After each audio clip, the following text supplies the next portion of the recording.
Hey there, Steve and Peg from Loves to Travel. Thanks for checking out our videos. Always appreciate when you watch what we do. I'm sitting in a hotel room right now. Right, but we want to go over things that we liked and didn't like about art.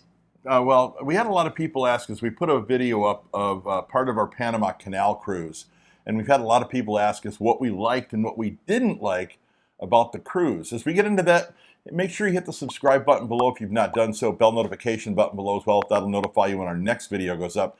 Please hit the like button too. Helps us out immensely. What did you like about the cruise? Well, let's do the history about the cruise. Okay. We did a 15-day Panama Canal cruise. It was a bucket list trip. We've always wanted to do it. We've actually been planning this for how many years? About a couple of years. Yeah. And then because of COVID, of course, nobody traveled during that. And then we wanted to do this cruise because we are huge History Channel fans. Mm-hmm. And then one of the list items on the list was the Panama Canal. I watched over and over again the building of the Panama Canal on the History Channel and how that all came to be. And so when it came up to be able to take, it was the Emerald Princess, I believe. Well, I priced out, so let's go to history, priced out multiple cruises during like a spring cruise season, because I didn't want to be in, number one, hurricane season, which is from basically June to November. And then I wanted to be semi-warm, so we need to use the pools, but we didn't want to be too hot. Oh, it was hot. Because we were going down closer to the equator. So there was hot. a lot of timing on when I wanted to do it. And then the dates worked out. And not only did the dates, but the price worked out. The price definitely worked out for us. So we did the Emerald Princess. It was a 15-day cruise out of Fort Lauderdale, right? Right. And then ended up in Los Angeles. What was the port name again? It was Port of Los Angeles. Port of Los Angeles, and yeah. San Pedro. But we should reveal the price on how much we actually had to pay.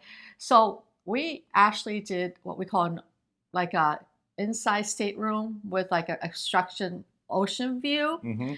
And we do have a video of our room tour. Yeah. It gave us basically everything we wanted. Right. And then it came out to about approximately $100 per person per night. It was not a bad price at all, but you scoured the internet to trying to get that best price that you got, and you rebooked and you rebooked and you rebooked until you got the price that you wanted.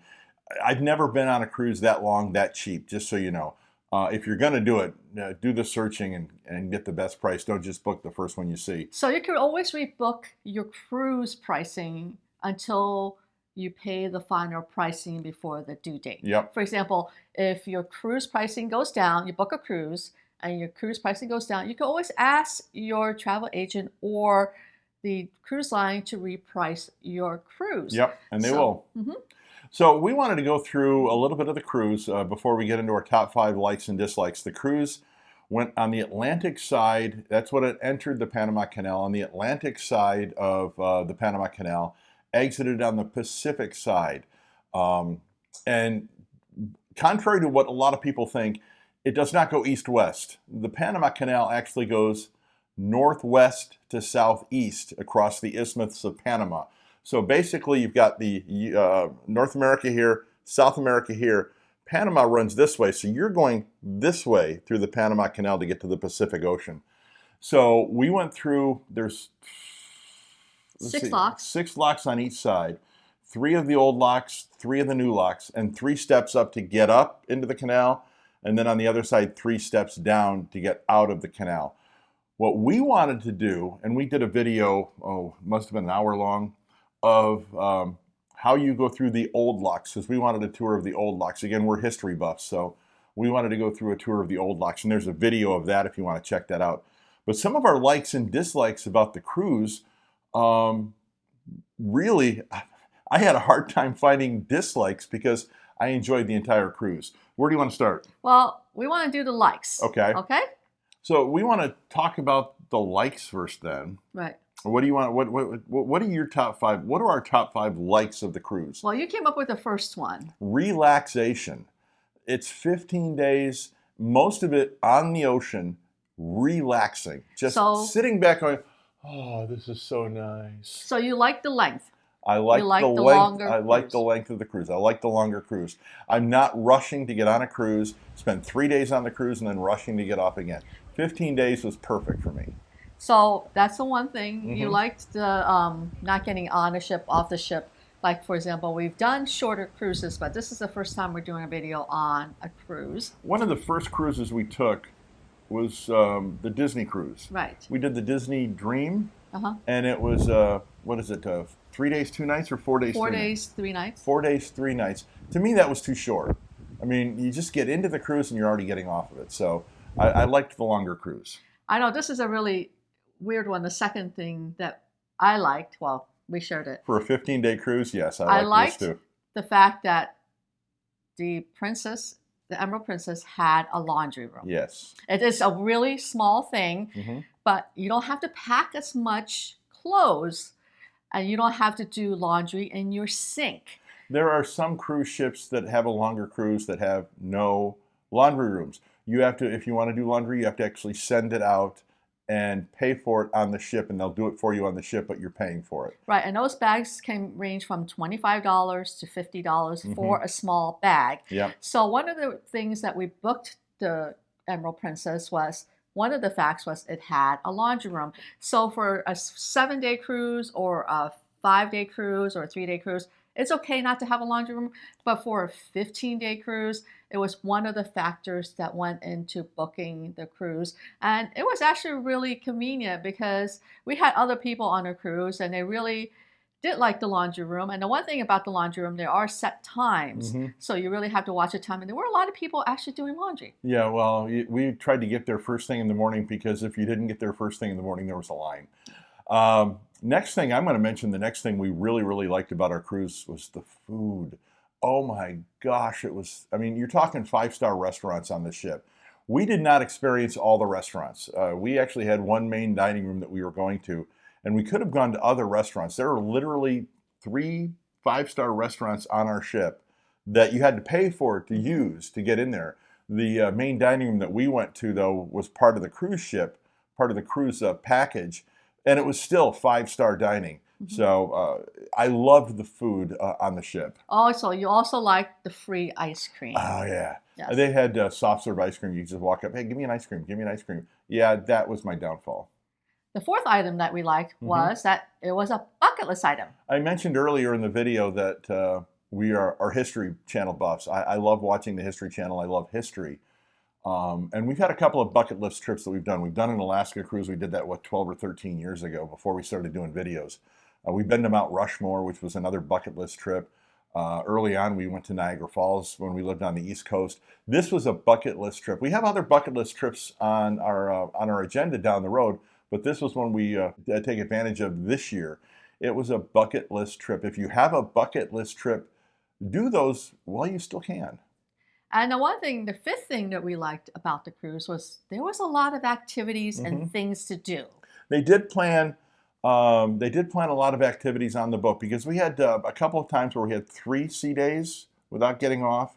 But they had it planned out so that there were things to do. There were shows, there were activities, or you could just relax and do absolutely nothing. So they really planned it out so that you weren't bored, if you know what I mean. Right. There's always a ping pong contest.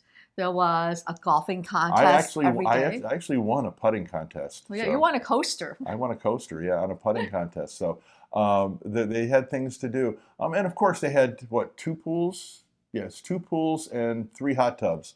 So, I mean, you could relax at the pool, too. Now, the things that we did not like on a cruise. There were things we didn't like. I was not a fan. Like I mentioned, I loved the food. I really did love the food. I was not a fan of the buffet part of it. You could go to the buffet. It's one of the things that it's there. And we did go up a couple of times, but the food really didn't change all that much. It was okay. Not like maybe I was spoiled by the dining room. You were spoiled by the dining room. But I was not a big fan of the buffet. A lot of people used the buffet, though. And we went up there basically for desserts and things like that. But I was not a big fan of the buffet. And that's where we went and got hot water at night. So what we did was for us to have coffee in the morning in our room.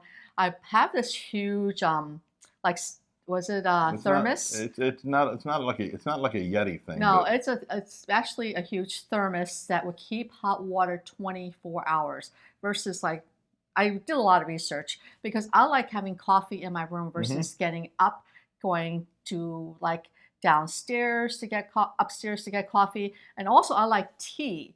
So I heard a lot of things about if you order hot water and to your room on room service, it may have coffee in it right. because and so at night, what we would do is we would actually go get hot water right before we went to Yep. bed, have it in this thermos, and in the morning we bought our own coffee mug, and I hmm would make our instant coffee. It's what I call Nescafe 3-in-1. Right. So we always had coffee in our room in the morning. And I will say that we weren't the only ones that were doing that. Right. Whenever we went up to get hot water at night, there was always a line to get hot water in thermoses. So there were a lot of people that were doing that. One of the things that I also didn't like, the showers in the bathroom were extremely small.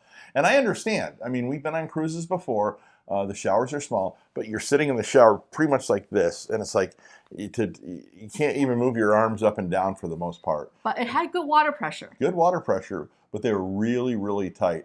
And I got to admit, I am a larger person, so it was tight for me. But I can imagine that anybody that's on a cruise ship that's even larger than I am, you'd have a real hard time in a shower. Speaking of the bathroom, the third thing we didn't like about the cruise was Oh my gosh, the toilet paper. Oh, it felt like sandpaper.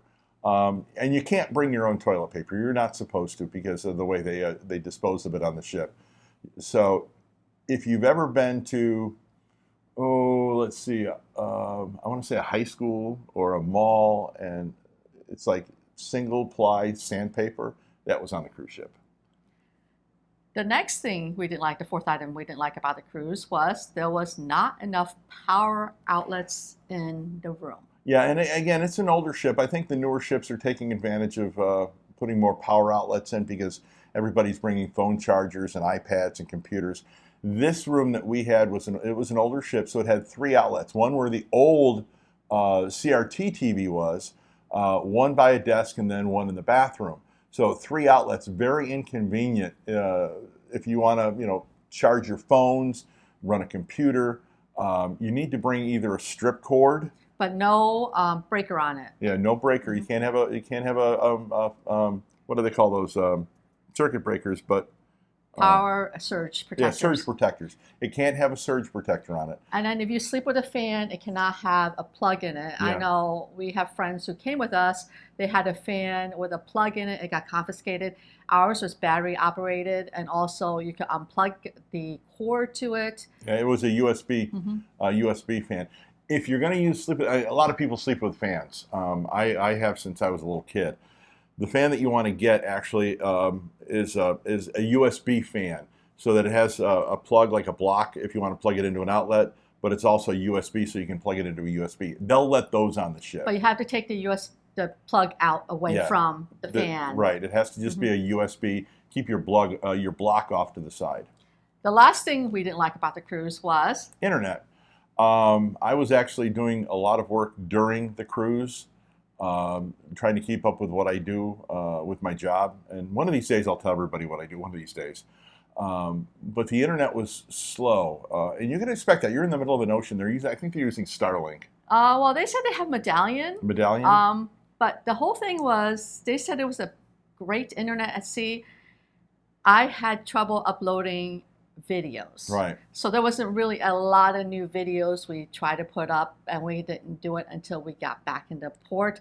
We struggle in putting up even the Kroger ads. Right. And that wasn't a lot of gigabytes. So it would take me close to 12 hours. Yeah, you would start it at night, and it would still not be done first thing in the morning. Right. The internet, it was slow. So be prepared for that, because again, you're in the middle of the ocean. You're not going to get, blast speed from Comcast or the Fios, the high-speed internet from Fios. You're on a ship. Be prepared for slow internet. But I heard Royal Caribbean has really good internet, but we'll see. We are doing a future cruises on other cruise lines, so we'll see how the internet is for that. Thanks for watching this video. These these are kind of our top 5 things, our top 5 likes and our dislikes. Overall, I would give our Panama Canal, I had a hard time finding dislikes. I really did. Overall, I would give our Panama Canal cruise a 9 out of 10. You are? Yeah. Okay. I mean, I don't know what you would give it, but I give it a 9 out of 10. I would give it like an 8. An 8? I would give it like an 8. I know the ship was older. I did another thing that we didn't mention that we did like, and this is something that just minor, that the cruise ship itself had a way to walk around the whole ship. Right. As I'm looking at future cruises, there's certain cruises that don't have where you can walk around the whole ship from front to back versus stopping and turning around. Well, that was one of the cool things about the ship too. Not really one of my top 5, but the walk around the ship, they actually had mile markers, little kilometer markers, so that if you normally walk, a mile or 2 in the morning, which we did, it would give you an idea of just actually how far you were walking. So that they planned for that on the older ships, that people like to walk. So on the newer ships, you're saying it's not there? Some of them aren't there? Some of them don't have a full walkthrough. Oh, wow. Interesting. Now, thanks for watching this video. We do appreciate you checking it out. Hopefully it helps you out on your next cruise decision. So thanks for checking it out. Have a magical day.